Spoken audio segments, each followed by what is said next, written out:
मैं मुख्य आचार्य आर के सोनवानी आप सभी को जय मसीह की। जय मसीह। आज की ऑनलाइन रविवारी आराधना परमेश्वर पिता, परमेश्वर पुत्र और पवित्र आत्मा के नाम से प्रारंभ करते हैं। आमीन आमीन।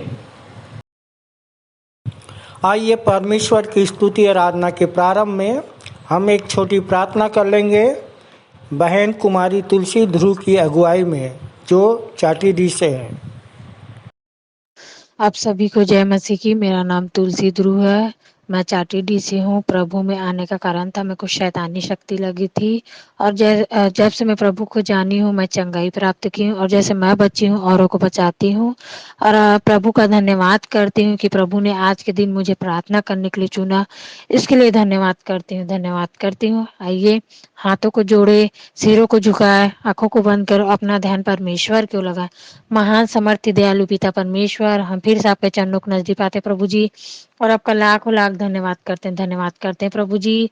आज विश्राम के दिन के लिए प्रभु जी, जितने भी आचार्य गण पिता परमेश्वर ऑनलाइन आराधना चलाते हैं उन्हें आपके हाथों में सौंपते हैं प्रभु जी। आप उनकी अगुवाई करना प्रभु जी। संचालिका के लिए प्रार्थना करते हैं प्रभु जी, संचालक के लिए प्रार्थना करते हैं प्रभु जी। उन्हें पिता परमेश्वर जो भी कार्य दिए गए हैं प्रभु जी, आपकी अगुवाई को चाहते हैं पिता परमेश्वर। आप उनके संग साथ रहना प्रभु जी। हम ऐसी प्रार्थना करते हैं प्रभु जी। हम प्रार्थना करते हैं उत्तरवादी पाठ के लिए प्रार्थना करते हैं पिता परमेश्वर, वचन के लिए प्रार्थना करते हैं, गाना गाने के लिए प्रार्थना करते हैं पिता परमेश्वर, भेंट के लिए प्रार्थना करते हैं पिता परमेश्वर। हर एक कार्य में आपकी अगुवाई को चाहते हैं पिता परमेश्वर। हम प्रार्थना करते हैं पिता परमेश्वर, जितने भी भाई बहन ऑनलाइन आराधना में जुड़ते हैं प्रभु जी, उन्हें भी आपके हाथों में सौंपते हैं पिता परमेश्वर। हम प्रार्थना करते हैं पिता परमेश्वर, आज के दिन को आपके हाथों में सौंपते हैं पिता परमेश्वर। सारा दर गौरव प्रभु जी और आगे की आराधना को आपके हाथों में सौंपते हुए और आज के दिन को आपके हाथों में सौंपते हुए छोटी विनती उद्धार करता यीशु मसीह के नाम से मांगते हैं, आमीन। इस समय परमेश्वर की स्तुति में कुछ गीत को गा लेंगे और हम पहला गीत गाएंगे स्तुति के गीत से 263 नंबर, पवित्र अति पवित्र। उसके बाद दूसरा गीत गाएंगे हमन गाना गाबो से 3 नंबर, जो छत्तीसगढ़ी गीत है, तय हाँ भजबे तब भजले यीशु नाम गा।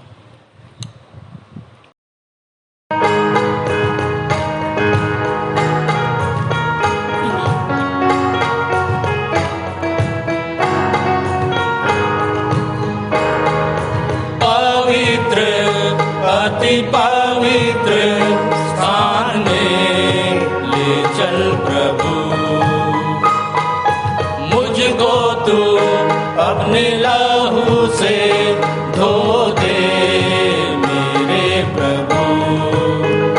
तेरे सामने झुकते हैं, सजदा हम करते हैं।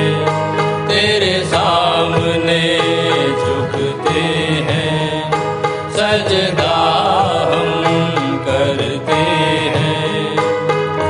आत्मा और सच्चाई से आराधना करते हैं, आत्मा और सच्चाई से आराधना करते हैं। पवित्र अति पवित्र स्थान में ले चल प्रभु।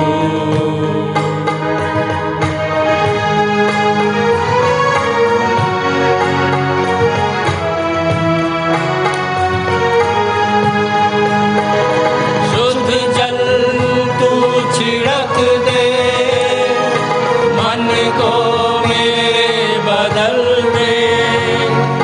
प्रार्थना है हमारी, आत्मा से तू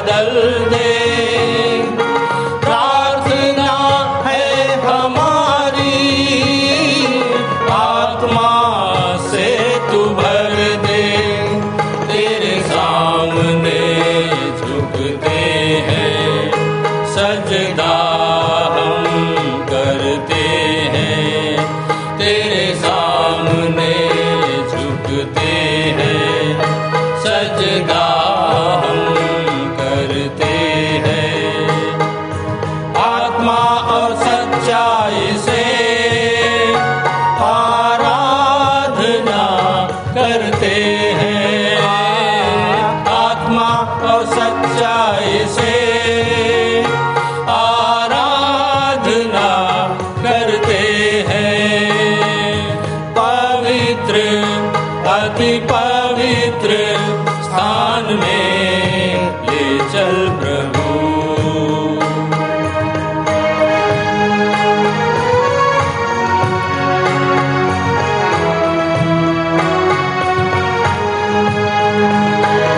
जितना मैं तुझको जानूं उतना करीब पाऊं। जितना मैं तुझको चाहूं उतना ही आशीष पाऊं। जितना मैं तुझको जानूं उतना करीब पाऊं। जितना मैं तुझको चाहूं उतना ही आशीष पाऊं। तेरे सामने झुकते हैं, सजदा हम करते हैं। तेरे सामने झुकते हैं, सजदा हम करते हैं। आत्मा और सच्चाई से आराधना करते हैं। आत्मा और सच्चाई से आराधना करते हैं। पवित्र अति पवित्र स्थान में ले चल प्रभु। मुझको तू अपने लहू से धो दे मेरे प्रभु। तेरे सामने झुकते हैं, सजदा हम करते हैं। तेरे सामने झुकते हैं, सजदा हम करते हैं। आत्मा और सच्चाई से आराधना करते हैं। आत्मा और सच्चाई से आराधना करते हैं। आराधना करते हैं। आराधना करते हैं।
यीशु बुला के कहे थे, धीरज लगा के सुने बात ला। प्रभु यीशु बुला के कहे थे, धीरज लगा के सुने बात ला। लहू बहाए तोरे खातिर, संगे रहूं तोरे साथ मां। लहू बहाए तोरे खातिर, संगे रहूं तोरे साथ मां। तोरे कंठमा बसा ले यीशु नाम ला, तोरे कंठमा बसा ले यीशु नाम ला। का उन्हें तो जिंदगी नहीं मिले उद्धार गा, उन्हें तो जिंदगी नहीं मिले उद्धार गा। उन्हें भजरे का भजरे यीशु नाम ला, उन्हें भजरे का भजरे यीशु नाम ला। उन्हें तो जिंदगी नहीं मिले उद्धार गा, उन्हें तो जिंदगी नहीं मिले उद्धार गा, उन्हें तो जिंदगी नहीं मिले उद्धार गा।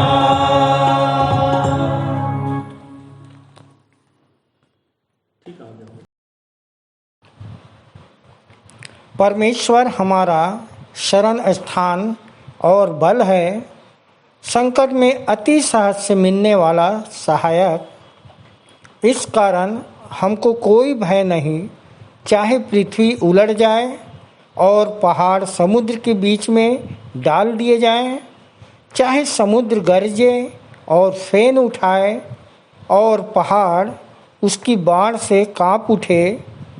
एक नदी है जिसकी नहरों से परमेश्वर के नगर में अर्थात परम प्रधान के पवित्र निवास स्थान में आनंद होता है।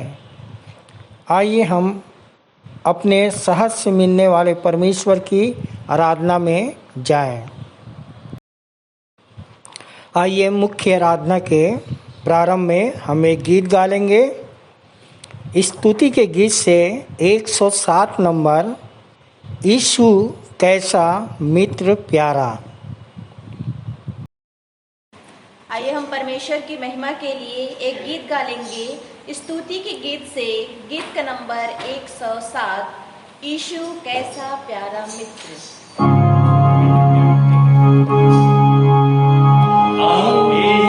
यीशु कैसा मित्र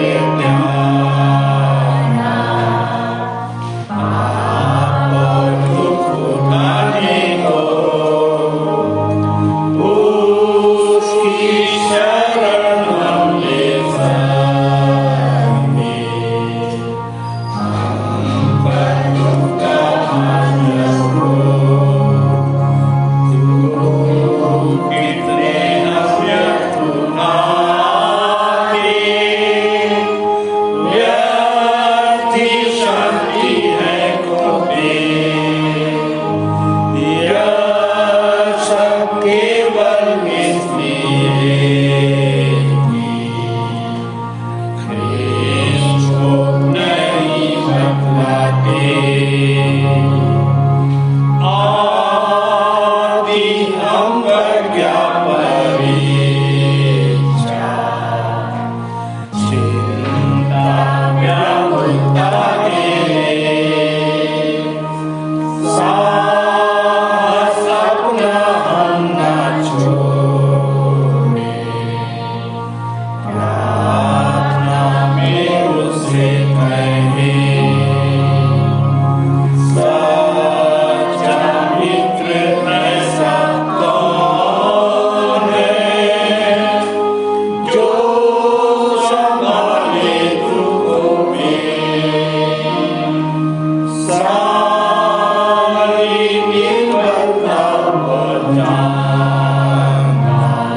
आइए उत्तरवादी की रीति से पढ़ने के लिए निकाल लेंगे। पहला पतरस जिसका दूसरा अध्याय 11 पद से 25 पद तक पढ़ेंगे। पढ़ने में अगुवाई भाई परदेशी धुरी करेंगे और उत्तर देंगी श्रीमती दुर्गा धुरी जो चांटीडी कलीसिया से हैं। आप सभी को जय मसीह की। मेरा नाम परदेशी धुरी है और मैं चांटीडी के कलीसिया से हूँ। मुझे मंदिर आते लगभग 5 वर्ष होने को है। मेरे मंदिर आने का मुख्य कारण यह था कि मेरे चेहरे में बहुत ज़्यादा दाना पिंपल हो गया था। तब मैंने बिलासपुर में बहुत सारे डॉक्टरों को भी दिखाया, फिर भी इसका कुछ इलाज ना हुआ।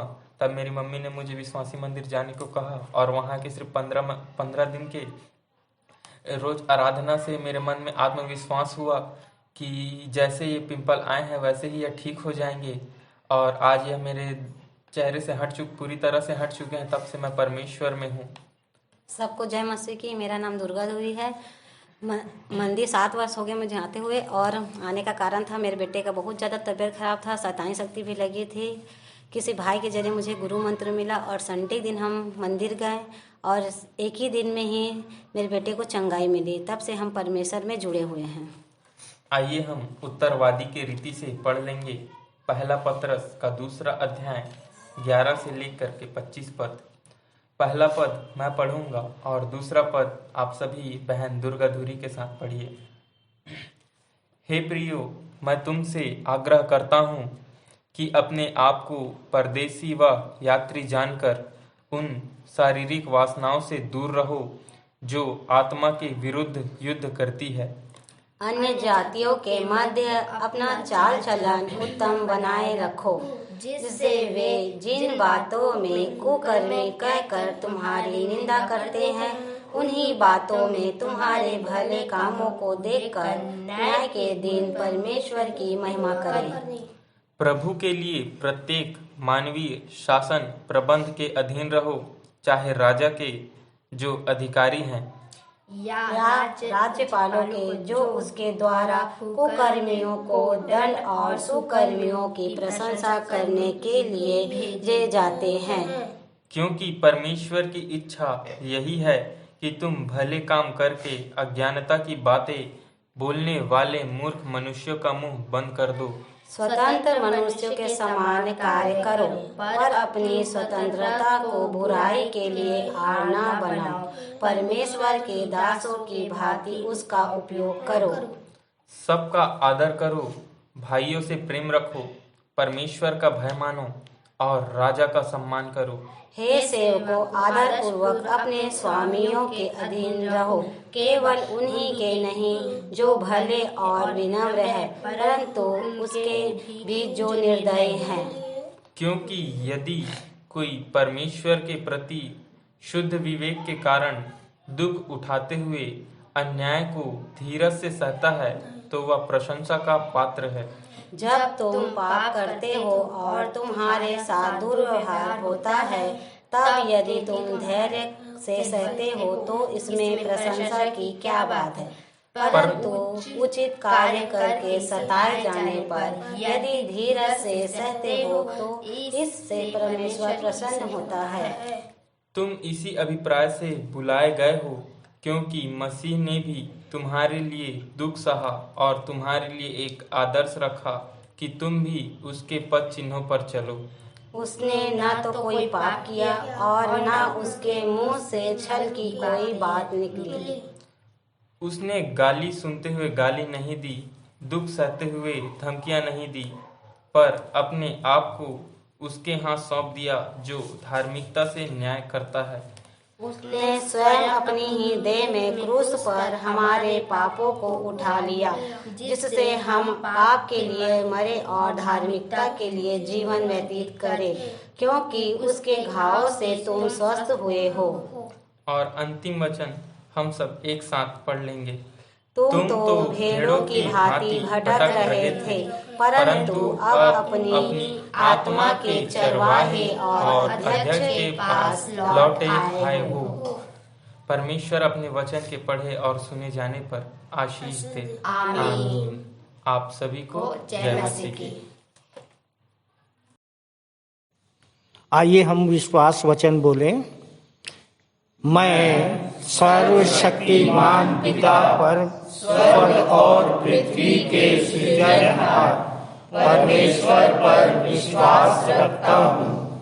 मैं उसके एकलौते पुत्र हमारे प्रभु यीशु मसीह पर, जो पवित्र आत्मा के सामर्थ के द्वारा कुमारी मरियम से जन्मा, जिसने पोंतियुस पिलातुस के राज्य में दुख उठाया, जो क्रूस पर टांगा गया और मारा गया, जो गाड़ा गया और अदृश्य लोक में पहुंचा, और तीसरे दिन मृतकों में से फिर जी उठा, जो स्वर्ग पर चला गया और सर्वशक्तिमान पिता परमेश्वर के दाहिने हाथ विराजमान है, और जीवितों और मृतकों का न्याय करने फिर आने वाला है। विश्वास रखता हूँ मैं पवित्र आत्मा पर, पवित्र सारी कलीसिया पर, संतों की संगति पर, देह के पुनरुत्थान पर, पापों की क्षमा पर और अनंत जीवन पर विश्वास रखता हूँ। आमीन। इस समय कलीसियाई पास्टोरल प्रार्थना में जाएंगे और प्रार्थना में अगुवाई डॉक्टर कुमारी आस्था तिमोथी करेंगी, जो रायपुर से हैं। आप सबको जय मसीह की। मेरा नाम डॉक्टर आस्था तिमोथी है और मुझे मंदिर से जुड़े लगभग 8 वर्ष हो गए।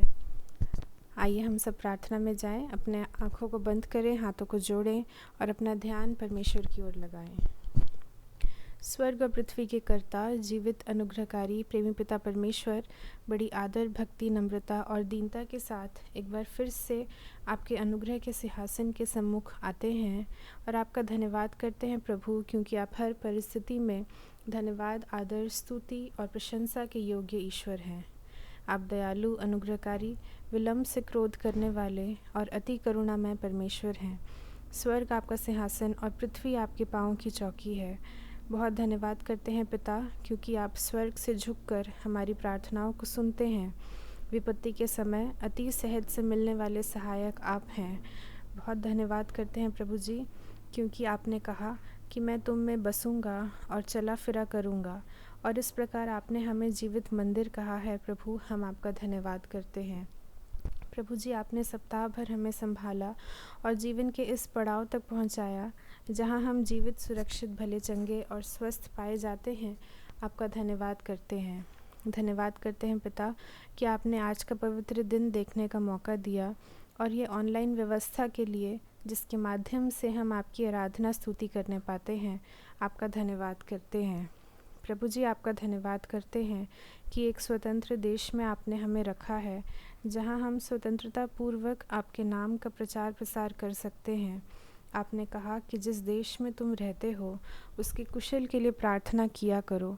तो प्रभु जी, हम अपने देश के लिए, देश और राज्य के चलाने वाले अगुओं के लिए प्रार्थना करते हैं कि आप उन्हें ज्ञान, बुद्धि और समझ की आत्मा दीजिए, ताकि वे हमारे देश का संचालन आपके डर और भय में होकर कर सकें। पिता, हम प्रार्थना करते हैं अपने विश्वासी मंदिर की कलीसिया के लिए, यहाँ के अगुओं के लिए, जो दिन रात हमारे पीछे इतनी मेहनत करते हैं हमें बढ़ाने के लिए। प्रभु जी, आप उन्हें बहुतायत की आशीष दीजिए और भी दर्शन और प्रकाशन से भरिए। हम प्रार्थना करते हैं मंदिर में जितने प्रोजेक्ट्स चल रहे हैं, प्रभु आपका वचन कहता है कि अपने कामों को यहोवा पर डाल दे, इससे तेरी कल्पनाएं सिद्ध होंगी। तो पिता परमेश्वर, हम सारे प्रोजेक्ट्स को आपके सर्व सामर्थी हाथों में देते हैं। प्रभु जी, आप बड़ी दया से उन्हें सफल कीजिए। पिता परमेश्वर, हम अपनी कलीसिया के महिला सभा, जवान सभा और संडे स्कूल के लिए प्रार्थना करते हैं। आप उन्हें भी बुद्धि, ज्ञान और समझ शक्ति से भरिए और अपने कामों में बहुतायत से इस्तेमाल करें। प्रभु जी, हम अपनी कलीसिया के सभी बीमारों को प्रार्थना में उठाते हैं। आपने कहा कि मैं तेरा इलाज करके तेरे घाव को चंगा करूँगा, तो होने देना प्रभु कि जितने बीमार हैं वे सब यीशु मसीह के नाम से चंगे होकर आपके नाम का धन्यवाद देने वाले हो सकें। प्रभु जी, हम प्रार्थना करते हैं आज जितनों को संदेश देने को दिया गया है या प्रार्थना करने को दिया गया है, आप उनकी सहायता और मदद करिए कि वे आत्मा और सच्चाई से आपके वचन का प्रचार कर सकें। प्रभु, हमारे गीतों का गाया जाना, वचनों का पढ़ा जाना, सुना जाना, सब कुछ आपको ग्रहण योग्य हो सके। प्रभु जी, एक बार फिर जितने इस ऑनलाइन आराधना में जुड़े हैं, हम सबों को आपके हाथों में सौंपते हैं। होने देना कि हम एक मन और एक चित्त होकर आपकी स्तुति आराधना कर सकें। सारी बातों को आपके सर्व सामर्थी हाथों में सौंपते हुए बड़े ही धन्यवाद के साथ छोटी विनती प्रभु यीशु मसीह के नाम से मांगते हैं, आमीन। हम इस समय संदेश में जाएंगे और 2 संदेश हम सुन लेंगे। पहला संदेश सहायक आचार्य पूनम साहू के द्वारा, जिनका विषय है लोग आकाश का चिन्ह जानते हैं, लोग आकाश का चिन्ह जानते हैं पर समय के चिन्ह नहीं पहचानते। और इनका संदेश मत्ती 16:3 पर आधारित है। दूसरा संदेश है सहायक आचार्य भाई अनिल भोरे के द्वारा, जिनका विषय है चेत कर तू कहाँ से गिरा, चेत कर तू कहाँ से गिरा। इनका संदेश प्रकाशित वाक्य 2:5 पर आधारित है। आइए हम अपने मन को तैयार करें और संदेश सुन लेंगे। आप सबको जय मसीह की। मेरा नाम सहायक आचार्य पूनम साहू है और विश्वासी मंदिर से जुड़े 13 वर्ष हो चुके। वहाँ जाने से पहले मेरी मम्मी की बहुत ज़्यादा तबीयत ख़राब रहा करती थी और हम डॉक्टर, बैगा, गुनिया, फूक झाड़ सब कुछ करा चुके थे, पर वो कहीं से भी ठीक नहीं हो पाई। और मंदिर की दुआ प्रार्थना से वो ठीक है। तब से मैं और मेरा पूरा परिवार जैसा बचाया गया, हम प्रयास करते हैं कि दूसरों को भी बचा सकें। आज जो मुझे टॉपिक मिला है, लोग आकाश के चिन्ह जानते हैं पर समय के चिन्ह नहीं पहचानते हैं, मत्ती 16:3 पर आधारित ये विषय है। और ये विषय मुझे बहुत ही कठिन लगा, पर मैं प्रयास करूंगी कि अपने विचार इस पर व्यक्त कर सकूं। तो पहली लाइन में है आकाश के चिन्ह और दूसरी लाइन में है समय के चिन्ह। आकाश के चिन्ह के विषय में आप मत्ती 12:38 से 42 तक और मत्ती 16:1 से 8 तक पढ़ सकते हैं। और हम सभी जानते हैं कि आकाश के चिन्ह क्या है, और हम मौसम को देखकर बता देते हैं कि आंधी आने वाली है, वर्षा होगी और कितने दिनों तक वर्षा होगी। ये सारी चीज़ें हमको पता चल जाता है और इसका ज्ञान है। और कहीं ना कहीं मौसम वैज्ञानिकों से भी बहुत सारी बातें हम पता लगा सकते हैं। परंतु दूसरी लाइन में जो दिया हुआ है कि समय के चिन्ह, समय के चिन्ह के विषय में मत्ती 24 में हम पढ़ सकते हैं। और समय के चिन्ह का जो सीधा कनेक्शन है वो है यीशु मसीह से, जिसमें अनुग्रह का और न्याय का समय है। इब्रानियों 1 के अनुसार भी पूर्व युग में परमेश्वर ने हमसे भविष्यद्वक्ताओं के द्वारा बातें की, पर अंतिम युग में अपने पुत्र के द्वारा बातें की, अर्थात अनुग्रह का समय।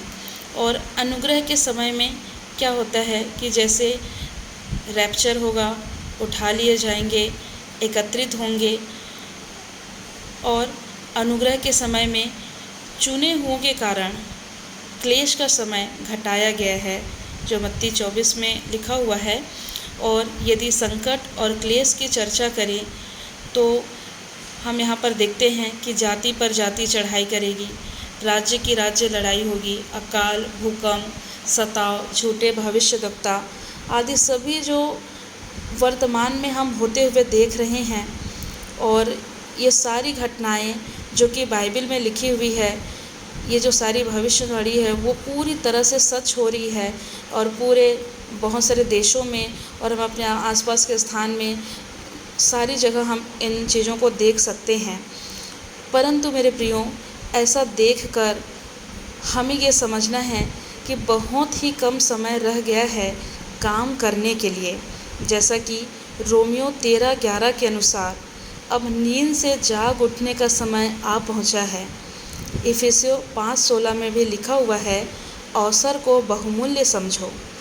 अब हमारे पास जो दिन बचे हैं, हो सकता है हम अंतिम पीढ़ी हैं जिनको प्रचार का मौका मिला है, क्योंकि बाइबल के हिसाब से तो एक दिन ऐसा आएगा कि वचन अर्थात कलाम भी उठा लिया जाएगा और हो सकता है हमें प्रचार करने का भी मौका ना मिले और हमें पछताना पड़े। तो आज यूहन्ना 3:11-12 के अनुसार जिस प्रकार से मत्ती 16 में शास्त्री, फरीसी और सदुकी यीशु मसीह के पास आए और परीक्षा कर रहे हैं और परखने के लिए आए, और जबकि उन्होंने बहुत सारे चिन्ह, चमत्कार, आश्चर्य कर्म देखे थे, यीशु मसीह ने उनके सामने किया था, कोई छिपकर काम नहीं किया था। उसके बावजूद भी ये सब चिन्ह मांग रहे हैं और स्वर्गीय चिन्ह मांग रहे हैं। तो इसीलिए यूहन्ना 3:11-12 में लिखा है ना कि जब मैंने तुमसे पृथ्वी की बातें कही और तुम यकीन नहीं करते, तो मैं तुमसे यदि स्वर्ग की बातें कहूँ, आसमानी बातें कहूँ, तो तुम क्यों कर विश्वास करोगे। और ये विश्वास इसलिए भी नहीं कर पाएंगे, ये इसलिए भी नहीं समझ पाएंगे और न ही मन फिरा पाएंगे, क्योंकि 2 कुरिन्थियों 4:4 के अनुसार इस संसार के ईश्वर ने इनकी बुद्धि को अंधी कर दिया है।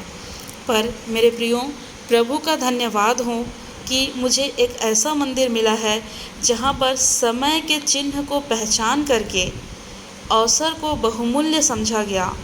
इसलिए सप्ताह में 7 दिन में 14 बार विश्वासी मंदिर खुलता है और यहाँ तक कि कई बार 24 घंटे खुला रहता है और प्रचार का काम पूरा दिन भर होता है। परंतु अन्य स्थानों में मैंने ऐसा नहीं देखा। लोग प्रभु के भवन में जाने के लिए तरसते रह गए, परंतु हमने वहीं पर अपने अगुओं को देखा कि एक भी आत्मा नाश ना हो।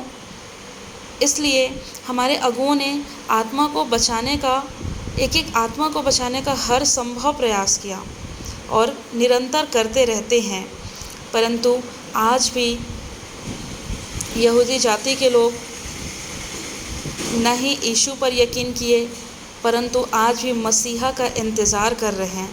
पर मैं कह सकती हूँ कि मैं भरमाने वाली आत्मा से बच गई और विश्वासी मंदिर में मैंने सच्चे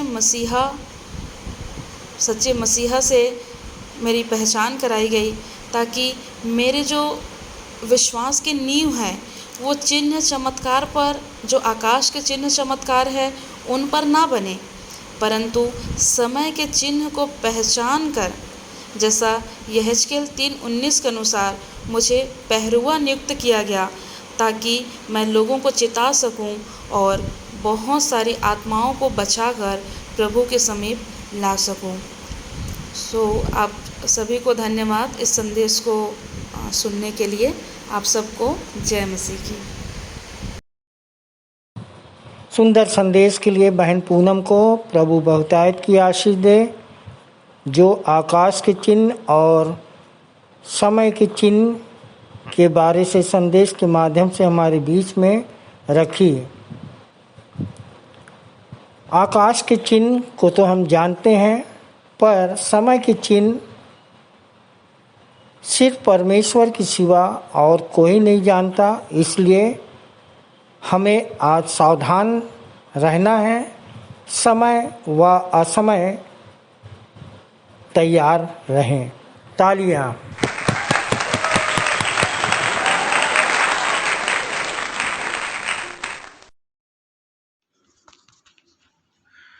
आप सभी को जय मसीह की।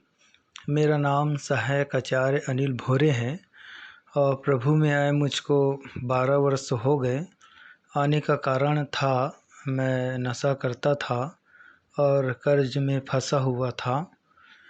विश्वासी मंदिर जाने से, वहीं की प्रार्थना दुआ से मैंने छुटकारा पाया नशे से, कर्ज से। तब से आज तक बना हूँ। जो विषय मुझको दिया गया है प्रियो, वो इस प्रकार से है। प्रकाशित वाक्य 2 उसके 4 पद पर आधारित है। चेत कर तू कहाँ से गिरा। इफिसियस की कलीसिया के दूत को यीशु मसीह यूहन्ना के द्वारा लिखवा रहा है, चेता रहा है। और प्रकाशित वाक्य 1, 2, 3 अध्याय आप लोग जानते हो कि 7 कलीसिया के दूतों की अच्छाइयाँ और बुराइयाँ प्रभु यीशु मसीह ने बताया है। प्रियो, इफिसियस की कलीसिया का दूत किन कारणों से गिरा कोई वर्णन नहीं है। जैसे कि हम देखते हैं कि बाइबल में बहुत सारे पात्र हैं। दाऊद बेविचार में गिरा, सुलेमान बेविचार में गिरा, सिमसोन बेविचार में गिरा और लूसीफर घमंड के कारण से गिराया गया।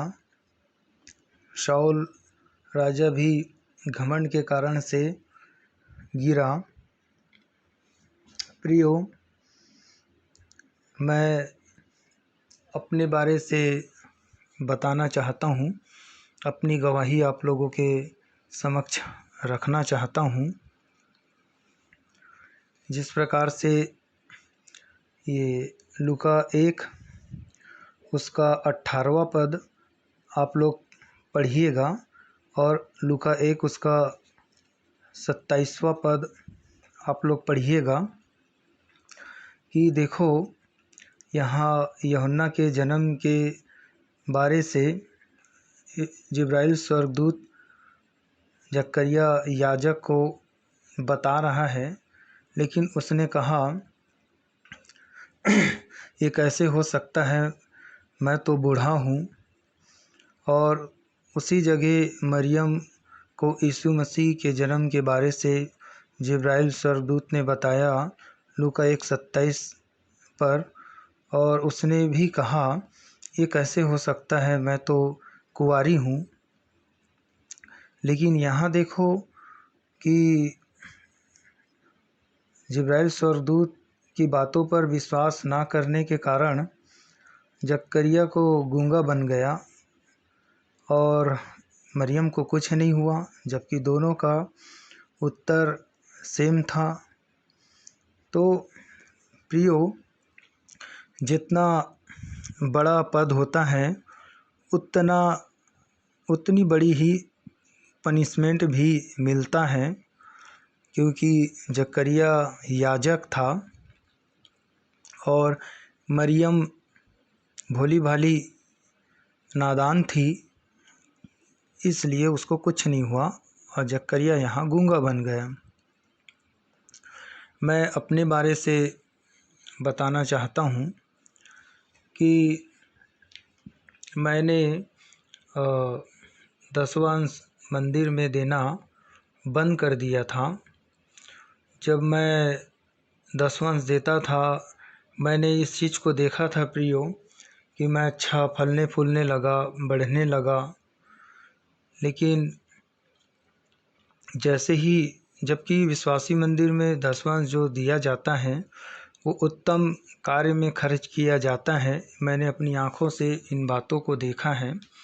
लेकिन कभी कभी हमारे मन में ये विचार आता है कि ये हमारा पैसा है, हम कमाते हैं। लेकिन नहीं, ये हमारा पैसा नहीं है, ये परमेश्वर का पैसा है। तो यहाँ जो प्रकाशित वाक्य 3 में लिखा है कि तूने अपना पहला सा प्रेम छोड़ दिया है, तो और 5 में लिखा है, प्रकाशित वाक्य 2 उसका 5 में, कि यदि तू मन ना फिराए तो मैं तेरे दीवट को उसके स्थान से हटा दूँगा। तो प्रियो, यही है कि जो आशीषें हमको मिलती है परमेश्वर की ओर से, जो दान वरदान दर्शन प्रकाशन हमको मिलता है, और हम ना समझने के कारण से वो हमसे ले भी लिया जाता है। मेरे साथ भी कुछ ऐसा ही हुआ। उड़ाऊ पुत्र की तरह मैं भी अपनी मनमानी करने लगा, अपने मन से जीवन जीने लगा। और मैं याद करता हूँ कि मैं हमारे अगुओं से, मंदिर के संचालक जी से किसी बात को लेकर के बहस भी मैंने किया, अकड़ने लगा। तो जब हम संपन्न हो जाते हैं तो थोड़ा सा अकड़ने लगते हैं, सब कुछ जानने लगते हैं, सीखने लगते हैं, आशीषों को पा जाते हैं। लेकिन मैंने इन सब का पनिशमेंट भी मुझको मिला प्रियो, कि जो आशीषें मुझको मिली थी, जिस परमेश्वर ने मुझको स्वतंत्र किया था, छुड़ाया था, फिर से मैं कर्ज में पड़ गया। अपने अगुओं का कहना ना मानने के कारण से, ज़मीन खरीदी बिक्री के चक्कर में।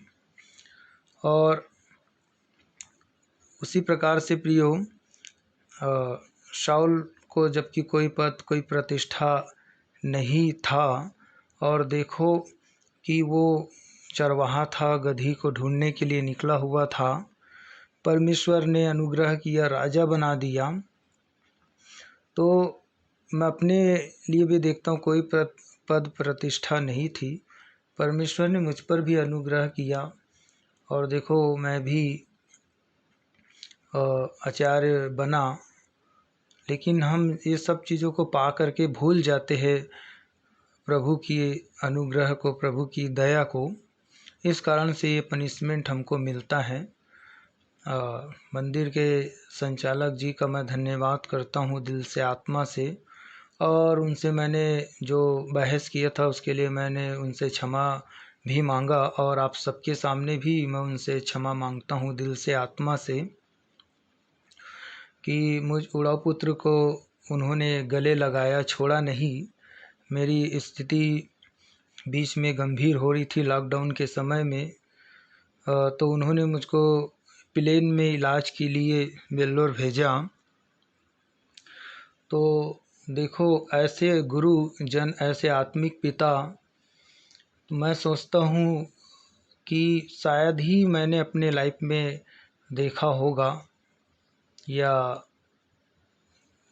कोई ऐसी कलीसिया जो इस प्रकार से सुधि ली जाती हो, जिस प्रकार से मेरी सुधि ली गई।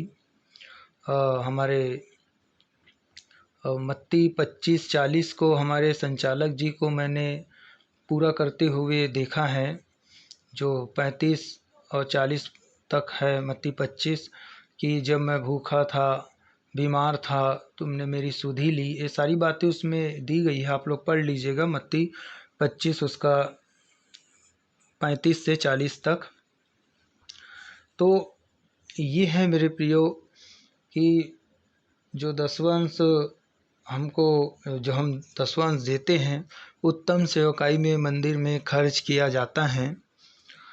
और ये सारी चीज़ों को जानने के बाद भी अगर हम रुकते हैं, इस कारण से हमको फिर ये नुकसान उठाना पड़ता है। मैं अपनी गवाही आप लोगों को, इसलिए मैंने अपनी गवाही को आप लोगों के समक्ष रखा कि जो भूल चूक गलतियाँ मुझसे हुई, आप लोग से ना हो।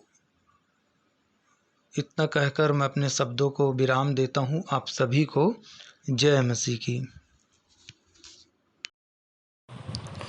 अपने गवाही के साथ सुंदर संदेश के लिए भाई अनिल को प्रभु बहुतायत की आशीष दे और उन्हें चंगाई बख्शे। सावधान, यदि चेतावनियों के प्रति ना रखेंगे चेत, यदि चेतावनियों के प्रति ना रखेंगे चेत, तो परमेश्वर का पड़ेगा बेत और हम भी हो जाएंगे अचेत। सुंदर संदेश के लिए एक बार फिर से पुनः भाई को प्रभु बहुतायत की आशीष दे। तालियां।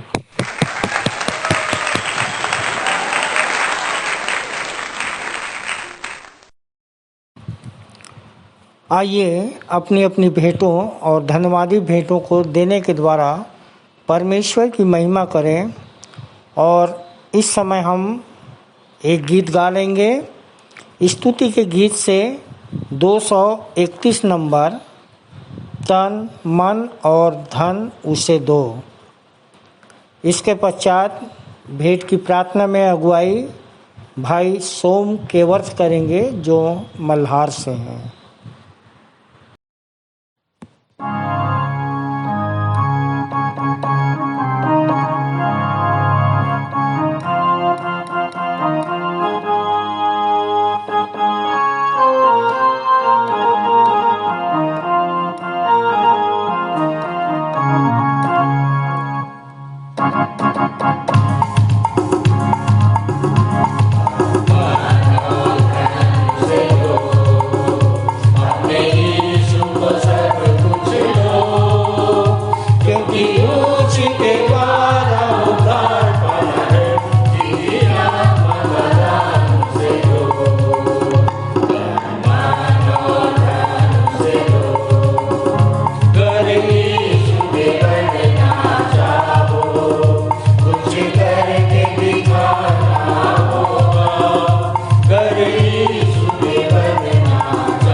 आप सभी को जय मसीह की।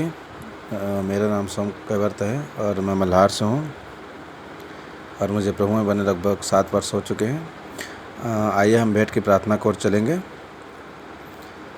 धन्यवाद धन्यवाद धन्यवाद सारी आशीषों को सोते अति पवित्र पवित्र पवित्र परमेश्वर पिता, हम एक बार फिर आपके पवित्र चरणों पर नजदीक आते प्यारे पिताजी, आपको हृदय से धन्यवाद करते पिता, आपके उन तमाम उत्तम आशीष के लिए परमेश्वर पिता। हाँ पिता, आपकी आशीषें महान है परमेश्वर पिताजी। आपने हमारे जीवन पर इतनी सारी आशीष दी पिता जिन्हें आप गिन भी नहीं सकते प्यारे पिताजी। हाँ पिता, आपका हर एक आशीष के लिए पिता, आपके तमाम आशीषों के लिए आपको हृदय से धन्यवाद करते प्यारे पिताजी। धन्यवाद करते पिता आज की इस रविवारी आराधना के लिए परमेश्वर पिताजी। इसका आराधनालय परशु पिता आपके इस पिता संगति करने पाते पिता ऑनलाइन के द्वारा पिताजी, इसके लिए धन्यवाद करते प्यारे पिताजी। और हम दुआ करते प्यारे पिताजी, जो भी पिता हमने अपने आपके चरणों समय पिता हमने जो भेंटें लाई है परशु पिता आपको दयापूर्वक ग्रहण योग्य प्यारे पिताजी। जितनों ने पिता अपने खत्तों में से खजानों में से पिता रोजी रोटी में से पिता काम काजों में से पिता जो भी भेंट लाया परमेश्वर पिताजी, हाँ पिता आपको दयापूर्वक ग्रहण योग्य हो प्यारे पिताजी। और हम दुआ करते प्यारे पिताजी, इससे बढ़कर पिता हम अपने आप को पिता जीवित समर्पित करके पिता आपको भेंट चढ़ाना वाला हो सके प्यारे पिताजी। हाँ पिता हम दुआ करते प्यारे पिताजी, जो भी बेटे दिए पिता आपके राज्य के बढ़ती के लिए पिता खर्च होना हो सके प्यारे पिताजी। और हम दुआ करते प्यारे पिताजी, हमारे जितने खेतों खिलाने पर रोजी रोटी पर पिता इन सब पर आपकी बहुतायत के आशीष बने रहे प्यारे पिताजी। हाँ पिताजी, इन सब बातों हमारे परंतु आपकी इच्छा चाहते प्यारे पिताजी। हाँ पिताजी, आगे का आराधना का आपके पवित्र हाथों में सौंपते पिता, दुआ की यीशु मसीह के सामर्थी नाम में होकर मांगते हैं, आमीन।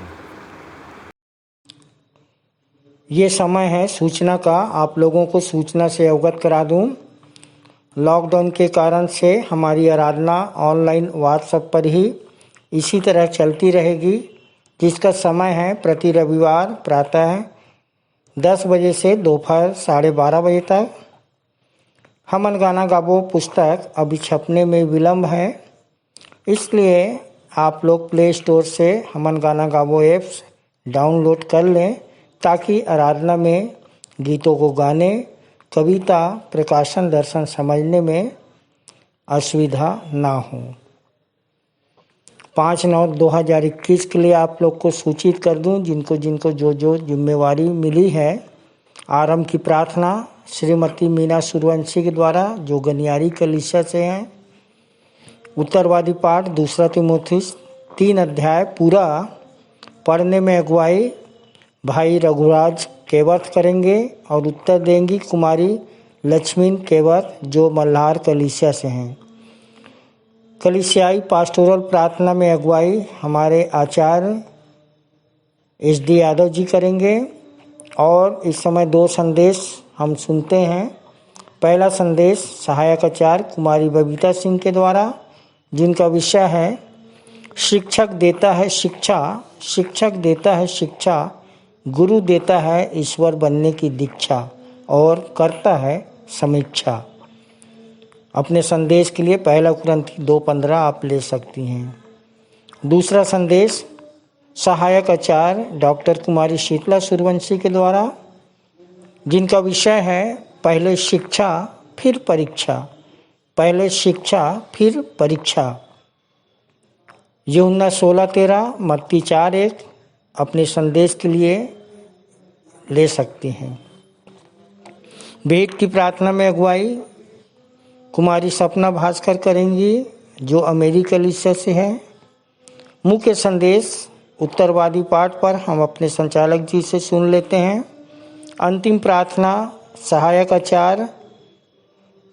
सह आचार्य भाई राजकुमार निषाद के द्वारा, जो चूराघाट कलीसिया से हैं। और हम अपने सह संचालक डॉक्टर अल्पना राम जी की आशीष से सभा का समापन करेंगे। धन्यवाद। आइए और अंत में अपने मनों को तैयार कर लें। सुन लेंगे मुख्य संदेश उत्तरवादी पाठ पर अपने मंदिर के संचालक जी के द्वारा, साथ ही मंदिर के क्रियाकलापों की जानकारी एवं सूचनाएं, प्रगति एवं भविष्य की योजनाएं। सबको जय मसीह की। परमेश्वर का धन्यवाद हो कि उसकी दया और उसके अनुग्रह से फिर से एक अवसर मिला है कि उसके वचन में से हम आपस के शिक्षा के लिए कुछ बांट सकें। सो मेरे प्रियो, सबसे पहले मैं अपने प्रिय अजीजों को धन्यवाद देना चाहता हूं। हमारे प्रिय अजीज जो कि विभिन्न माध्यमों से प्रचार कर रहे हैं, गूगल मीट के द्वारा या जूम के द्वारा या फेसबुक के द्वारा और ये व्हाट्सएप के द्वारा भी। सो काफ़ी लोग चर्चा कर रहे हैं और मैं आनंदित हूँ कि जो कुछ जैसा वचन कहता है कि ऐसा हमसे हो नहीं सकता कि जो कुछ हमने देखा और सुना है उसे ना कहें। तो प्रेरितों का काम 4:20, कितने आनंद की बात है कि हमारे लोग शांत नहीं बैठते और निरंतर प्रचार करते रहते हैं। परमेश्वर सबको बहुतायत की आशीष दे। अब अपन चर्चा कर रहे थे पिछले सप्ताह की कुछ बातों को कि हमारे सामने पहला संदेश हमारे सह संचालक श्री आशीष जलाल भाई ने रखा था और उनका विषय था विकृत सत्य को नहीं काट पाएंगे तर्क से। विकृत सत्य को नहीं काट पाएंगे तर्क से, हर घुटना झुकेगा हमारे वर्क से। सो भाई ने बहुत ही सुंदर ढंग से वचन को सामने रखा और इस पर मैं कुछ बातें कहना चाहता हूँ। और उसमें सबसे पहला है शब्द विकृत सत्य। ये विकृत सत्य क्या होता है मेरे प्रियो?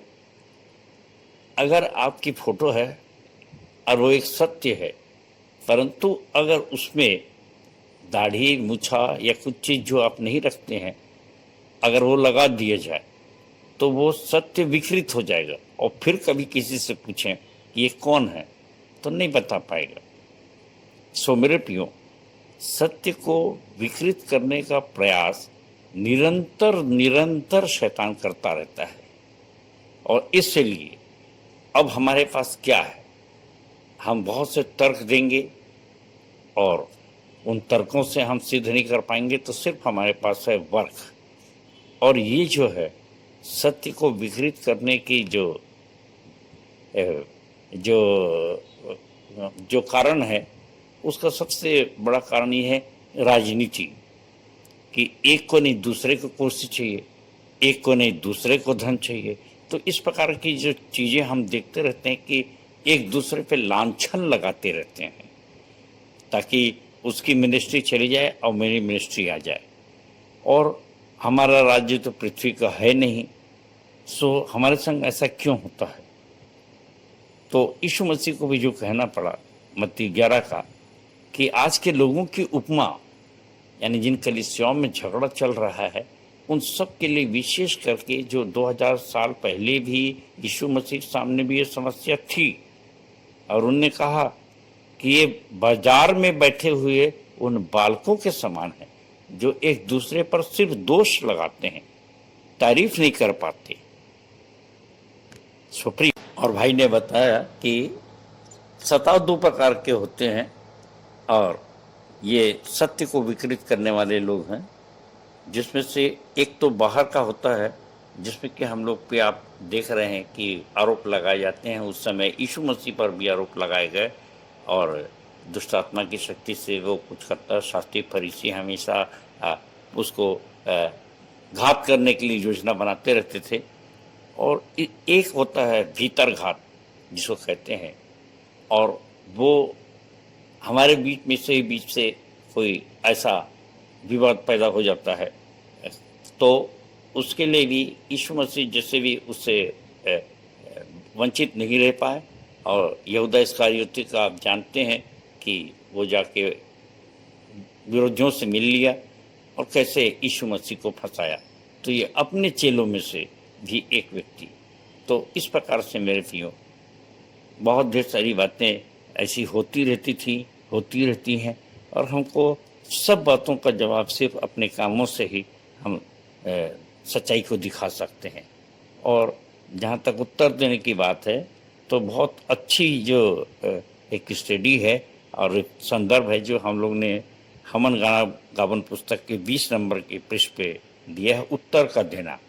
और उसमें बहुत सारे वचन हैं, जिसमें कि चौथा मैं आपको बताना चाहता हूँ, पहला तीमुथियुस 6:4 और बहुत से तर्क हैं। दूसरा तीमुथियुस 2:14 है, दूसरा थिस्सलुनीकियों 2:13-14 है। परंतु यहाँ पर एक वचन कर रहा हूँ कि इनको शब्दों पे तर्क करने का रोग हो गया है। तो ये भी एक रोग है और उससे हमको बचना है। और जिसका उत्तर होता है कि उचित समय पर सारांश, सटीक और व्यवहारिक उत्तर नम्रता से देने का प्रतिफल एक आत्मा की जीत होती है। सो भाई ने याकूब 3 पढ़ करके अपने संदेश को समाप्त किया, जिसमें सीधा एक प्रश्न है कि तुम में ज्ञानवान और समझदार कौन है? और जिसका कि उत्तर वही लिखाया है जो ऐसा है वो अपने कार्यों से उसे प्रकट करे। सो मेरे प्रियो, हमारे लिए यही सबसे एक अच्छा उत्तर है। और जब में हमारे और हमारी कलीसिया के कार्यों को लोग देखते हैं तो निश्चित रूप से प्रशंसा करते हैं और अफवाहों से बच जाते हैं। परमेश्वर का धन्यवाद हो। भाई को बहुत बहुत बहुत बहुत आशीष दे प्रभु सुंदर वचन के लिए।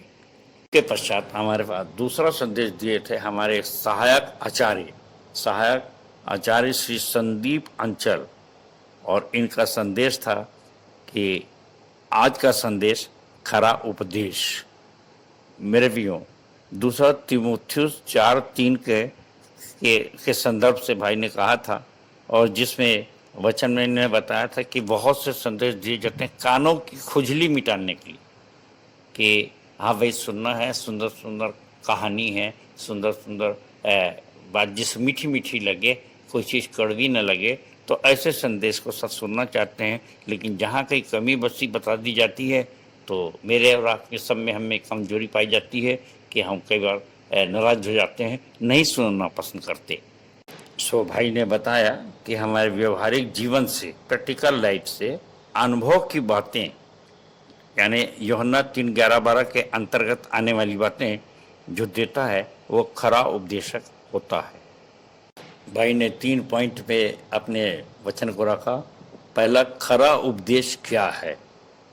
पौलुस की यातनाओं, कष्टों को सिद्धता तक पहुंचाने का जो अनुभव था, सहने का जो अनुभव था, वो एक खरा अनुभव है।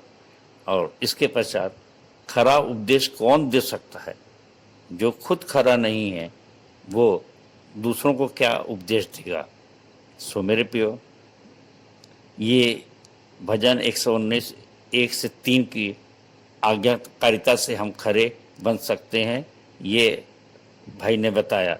और तीसरा था खरे मनुष्य की पहचान, लूका 4:18 से 21, जो काम करते रहता है वो खरा मनुष्य होता है। सो मेरे और परमेश्वर के सामर्थ्य उसके जीवन में दिखना चाहिए, जैसा 1 कुरिन्थियों 4:20 में लिखा है कि क्योंकि परमेश्वर का राज्य बातों में नहीं सामर्थ्य में है। सो ये खरे मनुष्य की पहचान है। और इसके लिए एक और वचन जो भाई ने बताना चाहा, इब्रानी 6 का पहला, जिसमें स्पष्ट लिखा है कि इसलिए आओ हम मसीह की शिक्षा की आरंभ की बातों को छोड़कर हम सिद्धता की ओर आगे बढ़ते जाएं। आरंभ की बातों को छोड़कर सिद्धता की ओर आगे बढ़ते जाने के लिए इब्रानियों के लेखक कहता है। और इसके लिए एक उदाहरण मेरे ध्यान में आता है, मत्ती 19, और वहाँ पर धनी मनुष्य के विषय में कहा कि उसका 21वां पद आपके सामने पढ़ रहा हूँ। यीशु ने उससे कहा, यदि तू सिद्ध होना चाहता है तो जा, अपनी संपत्ति बेचकर कंगालों को दे और तुझे स्वर्ग में धन मिलेगा, तब आकर मेरे पीछे चल। सो मेरे प्रियो, सिद्ध होना चाहता है, क्योंकि धनी ने कह दिया था कि मैं तो बचपन से सारी आज्ञाओं को मानता चला आया हूँ। और आज हमारे साथ भी ऐसी स्थिति में हमेशा कहता हूँ कि सिद्ध होने के लिए ये जो तर्क था, मैंने सबसे पहले यही कार्य किया था, और जिसके कारण से मुझको इतनी आशीषें मिली जो आप जानते हैं। और मैं जिंदा दिली से दाऊद के समान कहता हूँ कि मेरा कटोरा उमड़ रहा है। मेरे प्रियो, ये है कि परमेश्वर के लिए अगर आप कुछ करते हैं तो आपको निश्चित रूप से हर प्रकार की आशीषें देगा। और मैं विश्वासी मंदिर के एक एक सदस्य के लिए धन्यवाद देता हूँ कि मुझको ऐसी आत्माएं मिली हैं जिसमें कि जो बहुत सी बड़ी आशीष है, जिसका मूल्यांकन रुपयों से किया ही नहीं जा सकता। सो भाई ने बहुत अच्छे ढंग से अपनी बातों को रखा। और मैं कहता हूँ उनकी कविता की जो उनके अंत में जो 4 लाइन की कविता बोले, वो बताना चाहता हूँ आप लोग को, यहाँ जो इस प्रकार से थी। और अब देने खरा उपदेश, हम अपने शरीरों को जीवित पवित्र करके करें पेश। और अब देने खरा उपदेश हम अपने शरीरों को जीवित पवित्र बलिदान करके करें पेश, और विश्वास होठों से नहीं कार्यों से बयां करें। इस्तफनुस की तरह मर के एक पौलुस नया तैयार करें, और कहानी और किस्सों में अपना पूरा जीवन अब न जाया करें, और कहानी और किस्सों में अपना पूरा जीवन अब न जाया करें, क्योंकि घायल पड़ा है संसार आत्मिक रूप से आज। क्योंकि घायल पड़ा है संसार आत्मिक रूप से आज, तो बनकर दयावंत शिमरोनी हम भी उन पर दया करें आज। हम भी उन पर दया करें आज। परमेश्वर भाई को, संदीप पंचल को बहुत बहुत बहुत बहुत आशीष दे। और मेरे प्रियो, इस दरमियान में इतना ही कहूँगा सारांश में कि अभी जब कोरोना आया तो भाई ने अपने खरे होने का प्रमाण साबित कर दिया, प्रूफ कर दिया, प्रमाणित कर दिया कि जबकि बबीता, सविता, भोई के मिसेस और मरार गली के लोग सब पीड़ित थे, पर भाई ने प्राण की बाजी लगाकर उनकी मदद की तन मन धन से। तो हम परमेश्वर का धन्यवाद देते हैं ऐसे बहादुर हमारे प्रचारक भाई के लिए, सहचारी के लिए, जो कि प्राण की बाजी लगाकर भी अपने आप को खरा प्रमाणित कर सका। परमेश्वर उसके आगे के जीवन में भी ऐसा ही विश्वास योग्य बनाए रखे। इन्हीं आशीषों के साथ भाई को इस संदेश को हम यहाँ पर ख़त्म करते हैं। और अब आज का उत्तरवादी पाठ है पहला पत्रस 2:11 से 25। और मेरे प्रियो, मैं आगे बढ़ने से पहले चाहता हूं कि पहला पत्रस 2 का पहला और दूसरा पद आपके सामने में रखूं, जहां इस प्रकार से लिखा है, इसलिए सब प्रकार का बैर भाव और छल और कपट और डाह और बदनामी को दूर करके नए जन्मे हुए बच्चों की नाई निर्मल आत्मिक दूध की लालसा करो, ताकि उसके द्वारा उद्धार पाने के लिए बढ़ते जाओ। प्रियो, जब पत्रस की पत्री के विषय में हम चर्चा कर रहे हैं तो मेरे यादगार में सारी वो बातें आती हैं, विशेष करके पत्रस के लिए, कि कैसे प्रभु यीशु मसीह ने मछली मारते समय उसे पकड़ा, उसको और यूहन्ना को, और फिर कैसे वे अपना सब का जाल वगैरह छोड़कर यीशु मसीह के पीछे हो लिए। और इसके पश्चात कैसे कहीं वो छाती ठोक के कहता है कि प्रभु तेरे चेले और मुकर जाएं तो मुकर जाएं, परंतु मैं नहीं मुकरूंगा। सो आप जानते हैं कि जब उससे पूछा गया 3 बार उसने इनकार किया कि मैं यीशु को नहीं जानता, फिर कैसे फुट फुट के रोया, और फिर पुनरुत्थान के पश्चात यीशु मसीह को ने उसको कैसे दर्शन दिया, सारी बातें। और कैसे पहले एक बार यीशु मसीह कहना पड़ा कि तू नहीं बोल रहा, तेरे अंदर से शैतान बोल रहा है। तो ये सारी बातें मेरे प्रियो एक मुश्त दिमाग में आती हैं उसके चरित्र चित्रण करते समय। और मैं चाहता हूँ सो पत्रस के विषय में प्रियो, यदि हम उसके चरित्र के विषय में जाने तो यहाँ पर यदि मत्ती 16 का 13 से आगे पढ़ें तो वहाँ पर एक घटना होती है कि यीशु मसीह पूछते हैं कि लोग मेरे बारे में क्या कहते हैं, और वहाँ पर पत्रस ही था जो जवाब देता है कि तू जीवते परमेश्वर का पुत्र मसीह है। और यीशु मसीह कहते हैं, शमौन योना के पुत्र, मांस और लोहू ने नहीं परंतु मेरे पिता ने जो स्वर्ग में है यह बात तुझ पर प्रकट की है, और अधोलोक के फाटक तुझ पर प्रबल न होंगे, और इस पत्थर पे मैं कलीसिया बनाऊंगा। सो मेरे प्रियो, कितना चट्टान जैसा विश्वास था पतरस का। और आगे चल के जब वो मुकर जाता है तब भी फिर यीशु मसीह उसको फिर चट्टान ही बनाते हैं, और अंत में आपको मालूम है कि उसकी मौत कैसी हुई है कि पुनरुत्थान के बाद जब वो प्रचार कर रहा था सारी शक्तियों को प्राप्त किया और फिर आरे से उसके पेट को चीरा गया, तब भी वो मौत से नहीं घबराया। सो पहला पत्रस 2 का जो आज का उत्तरवादी पाठ है उसके में 3 से 6 के बीच में पत्थरों के बारे में यहाँ पर पत्रस बता रहा है। और मैं आपके सामने पढ़ रहा हूँ 5वां पद, जहाँ इस प्रकार से लिखा है, तुम भी आप जीवते पत्थरों की नाई आत्मिक घर बनते जाते हो, जिससे याजकों का पवित्र समाज बनकर ऐसे आत्मिक बलिदान चढ़ाओ जो यीशु मसीह के द्वारा परमेश्वर को ग्राह्य है। तो आज हम लोगों को भी आत्मिक बलिदान चढ़ाना है प्रियो, और इसके लिए जो 6वां पद है वहाँ पे इस प्रकार से लिखा है, इस कारण पवित्र शास्त्र में भी आया है कि देखो मैं सियोन में कोने का सिरे का चुना हुआ बहुमूल्य पत्थर धरता हूँ, और जो कोई उस पर विश्वास करेगा वह किसी रीति से लज्जित नहीं होगा। कितनी अच्छी बात है कि हमारा विश्वास चट्टान की तरह होना चाहिए।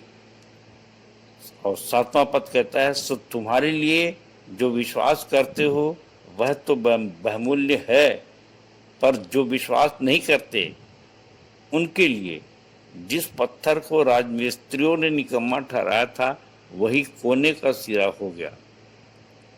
कितने आनंद की बात है कि हम लोग जगत के कूड़े करकट कहलाते हैं।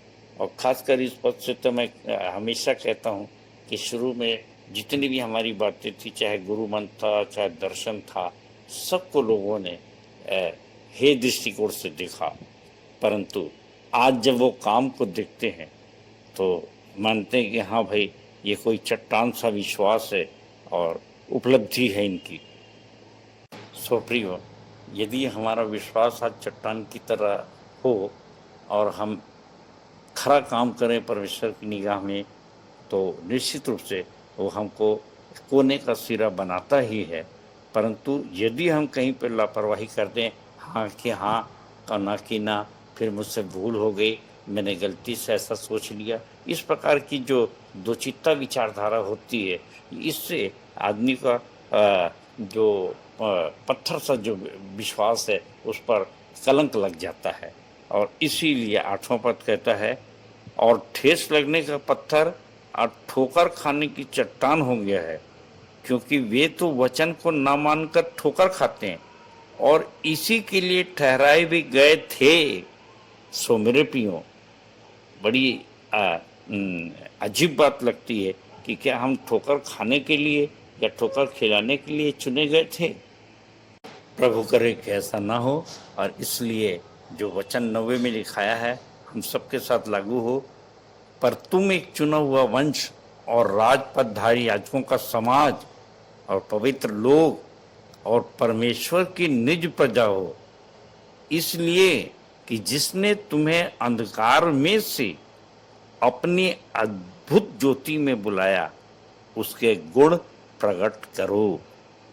पत्रस समझा रहा है हमको 10वें पद में कि तुम पहले कुछ भी नहीं थे, पर अब परमेश्वर की प्रजा हो। तुम पर दया नहीं हुई थी, पर अब तुम पर दया हुई है। सो पौलुस के वचन को भी मैं याद करता हूँ, जहाँ रोमियो 12:1 कहता है, इसलिए प्रियो मैं परमेश्वर की दया स्मरण दिलाकर तुमसे विनती करता हूँ कि अपने शरीरों को जीवित, पवित्र और परमेश्वर को भावता हुआ बलिदान करके चढ़ाओ। यही तुम्हारी आत्मिक सेवा है, और तब जाके आप आत्मिक चट्टान बनते हैं। और मेरे प्रियो, यहाँ पर पत्रस भी हमको 11वें पद में विनती कर रहा है और लिखता है कि हे प्रियो, तुमसे विनती करता हूँ, हे प्रियो मैं तुमसे विनती करता हूँ कि तुम अपने आप को परदेशी और यात्री जानकर उन सांसारिक अभिलाषाओं से जो आत्मा से युद्ध करती हैं बचे रहो, और अन्य जातियों में तुम्हारा चाल चलन भला हो, इसलिए कि जिन जिन बातों में वे तुम्हें कुकर्मी जानकर बदनाम करते हैं, वे तुम्हारे भले कामों को देखकर उन्हीं के कारण कृपा दृष्टि के दिन परमेश्वर की महिमा करें। मेरे प्रियो, हम सुनते रहते हैं बहुत सारी बातें कि लोग धर्मांतरण कर रहे हैं, प्रलोभन दे रहे हैं और लोगों को मीठी मीठी बातों से बहकाते हैं, परंतु आज उन्हीं के सामने हमको नमूना रखना है कि वो हमारे भले कामों को देखकर हमारे परमेश्वर पिता की बड़ाई करें। अब 13 से 18 पद के बीच में पत्र समझा रहा है कि कैसे हमको राजा और प्रधानों के और हमारे जो भी राजनीतिक अगुवे हैं, हमारे प्रधानमंत्री हैं या ऑफिसर्स हैं हमारे, उनके अधीन हमको रहना है और उस परमेश्वर का काम की गवाही देना है। और इसलिए वो कहता है 15वें पद में, क्योंकि परमेश्वर की इच्छा यह है कि तुम भले काम करने से निर्बुद्धि लोगों की अज्ञानता की बातों को बंद कर दो।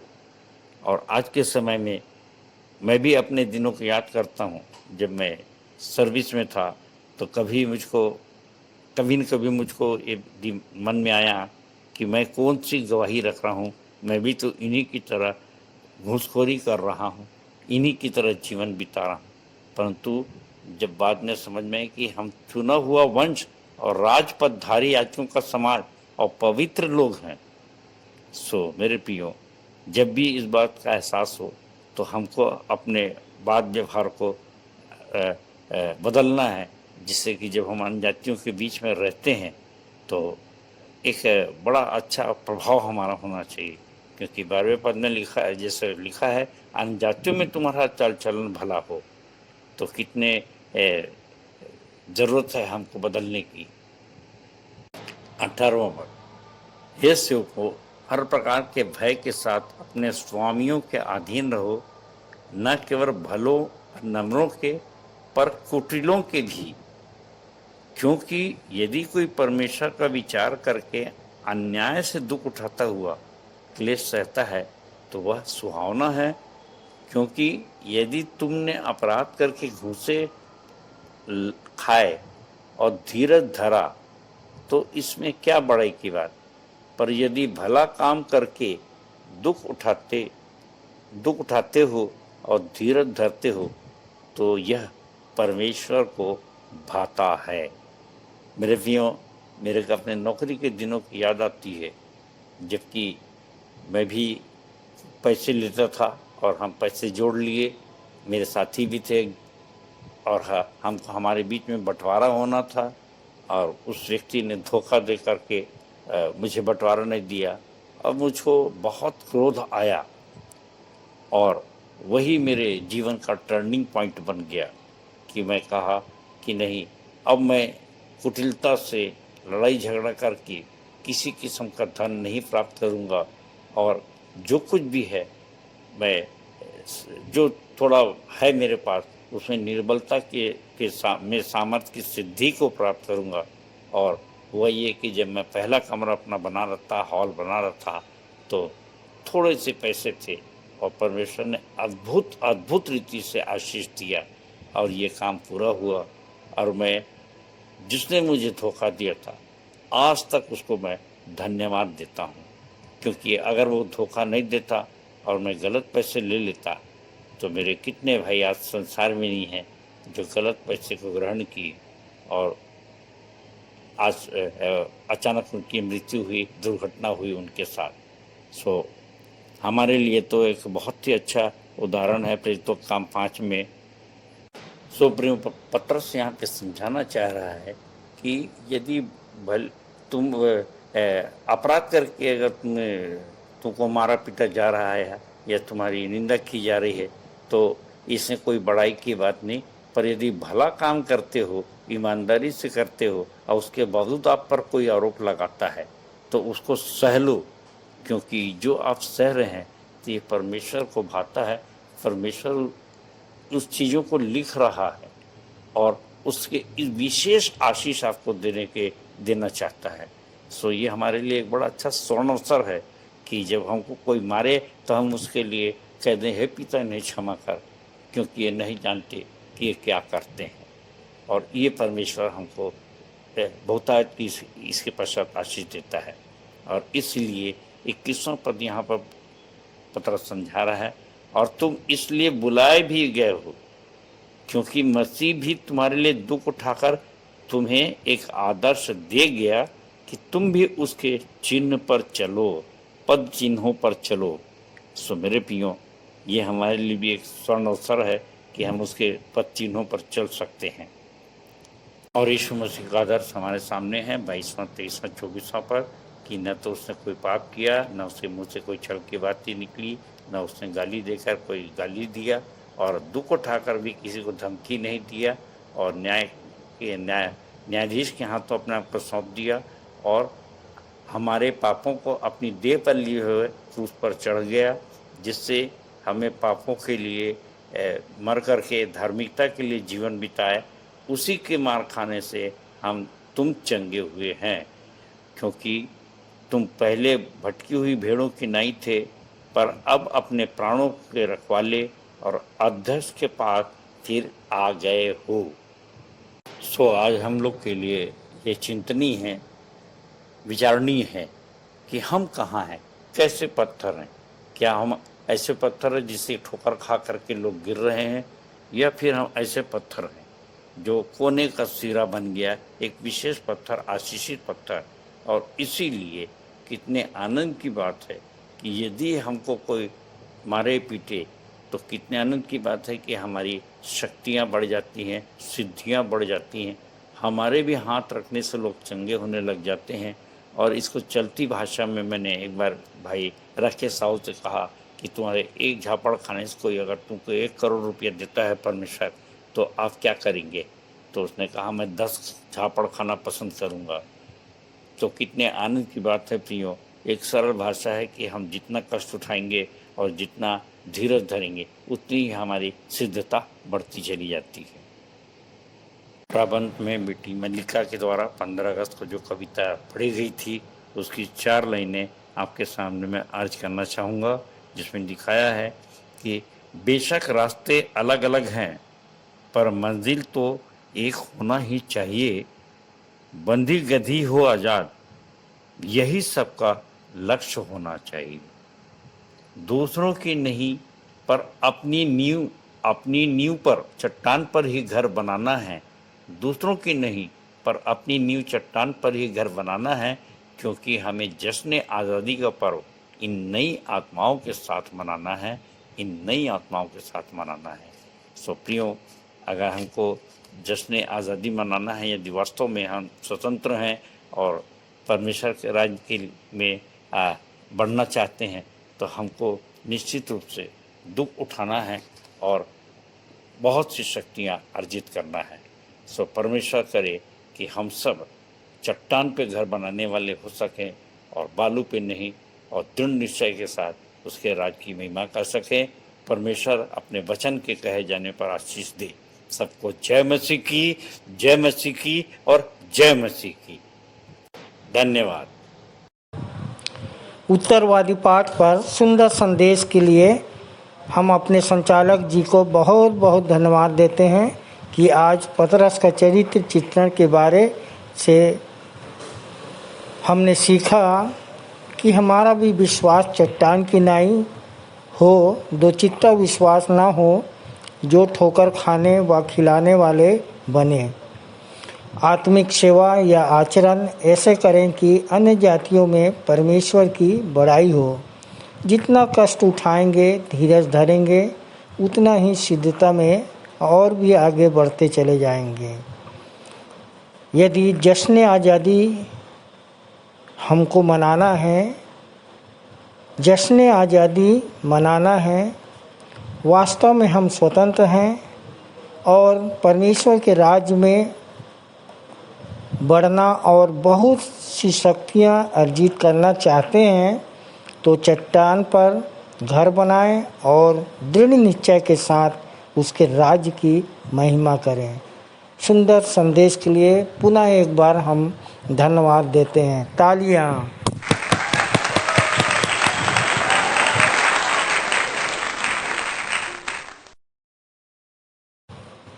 हम अपनी आराधना के अंत में हैं और इस समय हम एक गीत गाएंगे, अंतिम प्रार्थना, प्रभु की प्रार्थना, और आशीष से आज की सभा का समापन करेंगे। गीत गाने के लिए हम निकाल लेंगे स्तुति के गीत से 123 नंबर, तू तो जिएगा देखने से यीशु की ओर। तत्पश्चात अंतिम प्रार्थना में अगुवाई श्रीमती गुड्डी श्रीवास्तव करेंगी, जो रायपुर कलीसिया से हैं, और हम अपनी सह संचालिका श्रीमती अर्चना दास जी के आशीष से सभा का समापन करेंगे।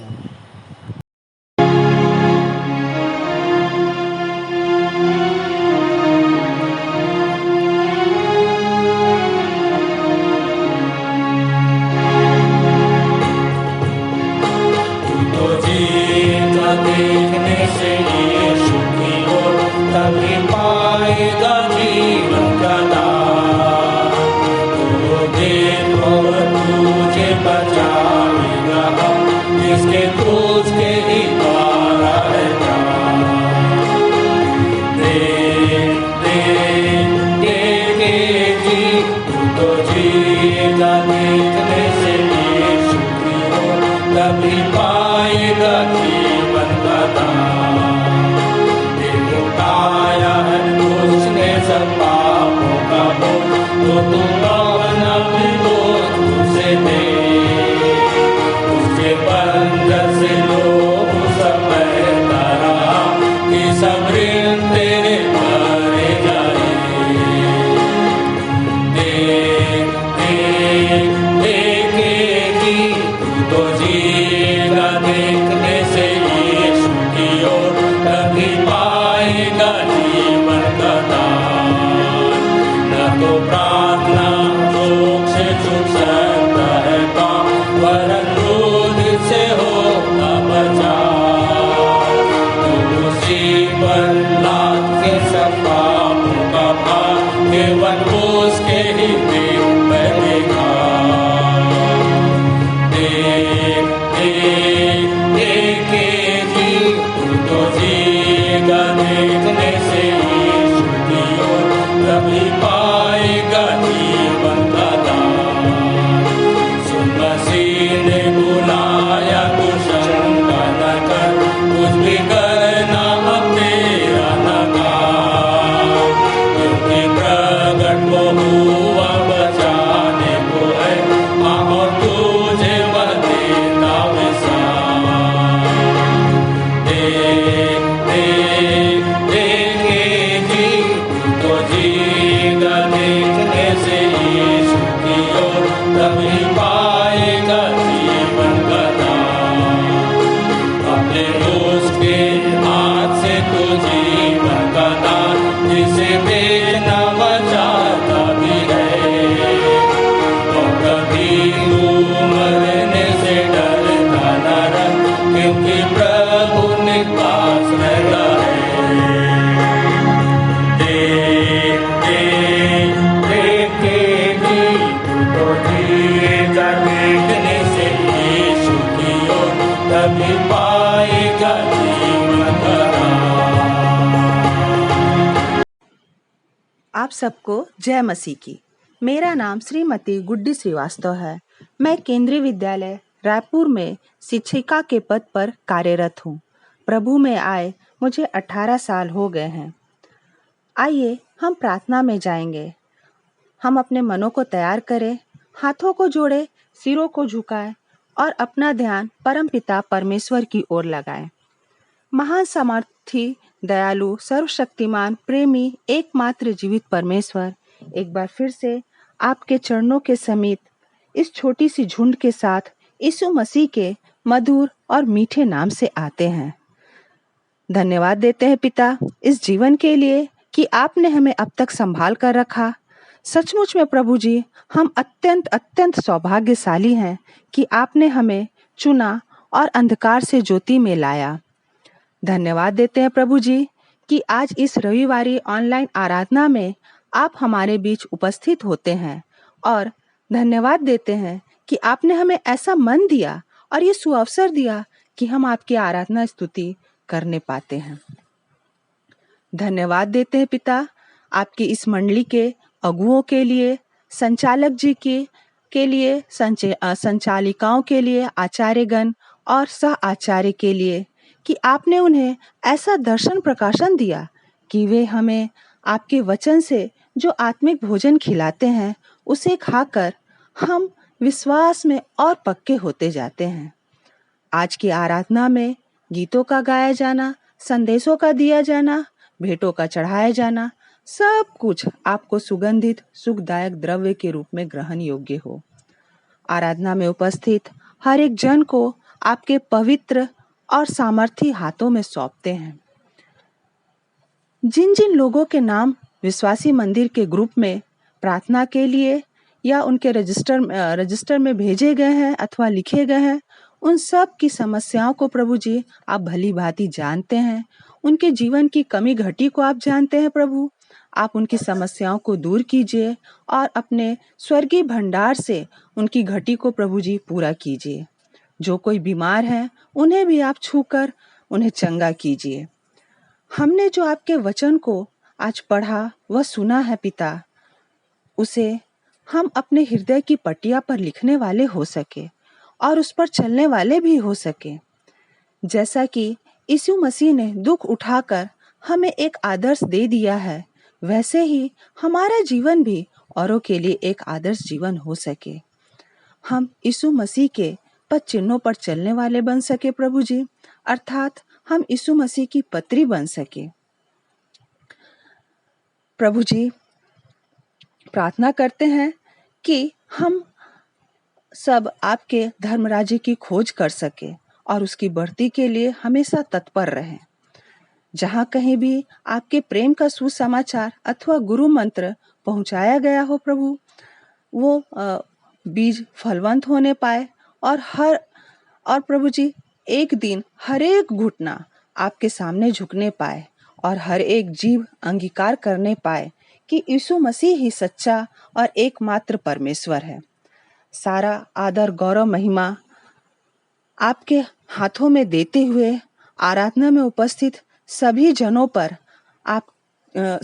को आपके हाथों में सौंपते हुए, आपकी आशीष और अनुग्रह को चाहते हुए, देह प्राण आत्मा आपके हाथों में सौंपते हुए प्रभु जी इस छोटी सी प्रार्थना को अपने उद्धारकर्ता प्रभु यीशु मसीह के पवित्र और मीठे नाम से मांगते हैं, आमीन। हे हमारे पिता, तू जो स्वर्ग में है, तेरा नाम पवित्र माना जाए, तेरा राज्य आए, तेरी इच्छा जैसे स्वर्ग में पूरी होती है वैसे ही इस पृथ्वी पर भी पूरी हो। हमारे दिन भर की रोटी आज हमें दे, और जैसे हमने अपने अपराधियों को क्षमा किया है, वैसे ही तू भी हमारे अपराधों को क्षमा कर, और हमें परीक्षा में न डाल, परंतु बुराई से बचा, क्योंकि राज्य, पराक्रम और महिमा सदा तेरे ही हैं, आमीन। आइए आशीष ग्रहण करें। वह जो परम धन्य है और एकमात्र सम्राट, राजाओं का राजा और प्रभुओं का प्रभु, जो अमरता का एकमात्र अधिकारी है और अगम्य ज्योतियों में निवास करता है, जिसे किसी मनुष्य ने ना तो देखा है और ना देख सकता है, उसी पिता परमेश्वर का प्रेम, पुत्र हमारे प्रभु यीशु मसीह का अनुग्रह और पवित्र आत्मा की शांति व सहभागिता सम्मान और प्रभुत्व अनंत काल तक होता रहे। आमीन और आमीन।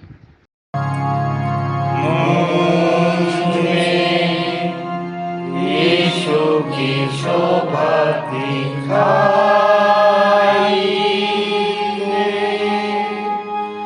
उसका अद्भुत प्यारा संगीता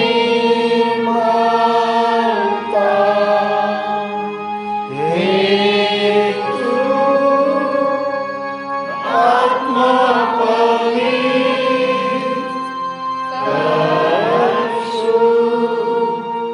मेरा शरीर मुझ में यीशु की शोभा दिखाई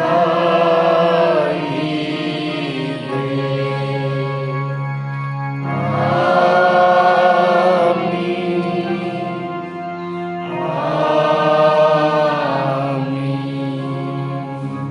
आप सबको जय मसीह की। जय मसीह की।